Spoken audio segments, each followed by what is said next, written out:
Le centre universitaire de psychiatrie Solaris est équipé depuis décembre 2007 d'un appareil de stimulation magnétique transcrânienne appelé TMS. C'est un nouvel outil très prometteur en psychiatrie, puisque à terme, il pourrait remplacer la sismothérapie, ce qu'on appelait autrefois les électrochocs.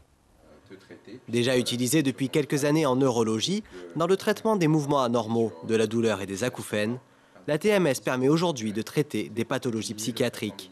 La plupart des publications internationales montrent que les effets sont mesurables sur 6 à 12 mois. La grande difficulté, c'est que le traitement en fait, doit être maintenu, voire consolidé. Et pour ça, il faut effectivement proposer à un moment donné des séances dites d'entretien, sur une période plus ou moins longue. On peut aller jusqu'à 6 mois, 1 an de traitement.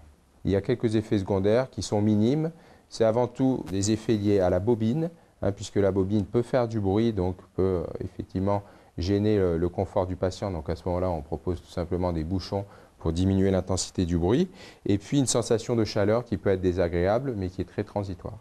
Cet appareil permet de prendre en charge et de soigner certains patients dépressifs ou des patients atteints de schizophrénie.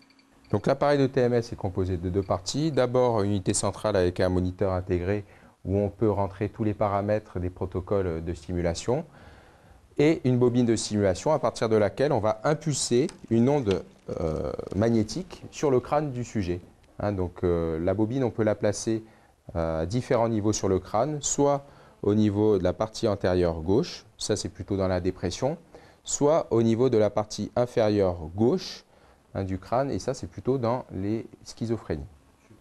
La stimulation magnétique transcrânienne permet une stimulation cérébrale non invasive. Le champ magnétique appliqué sur la tête crée un champ électrique dans les tissus du cerveau. Donc, le champ magnétique dans le cerveau va être transformé en champ électrique, donc il va pouvoir dépolariser la membrane neuronale et donc il va provoquer des effets dits pharmacologiques sur nos neurones. Donc il va modifier la cinétique de certains neuromédiateurs et donc le fonctionnement psychologique de l'individu. Les séances ont lieu 5 jours sur 7 pendant 2 ou 3 mois et durent de 15 à 20 minutes. Le patient peut aller mieux au bout de 2 à 6 semaines. Effectivement, les écarts sont assez importants.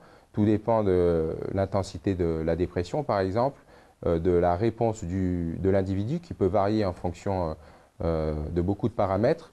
On peut dire qu'au bout de 6 semaines, un patient va mieux ou alors n'a pas du tout d'effet de la TMS. Ce traitement non invasif, réalisé en ambulatoire et sans anesthésie, est une alternative au traitement médicamenteux chez certains patients.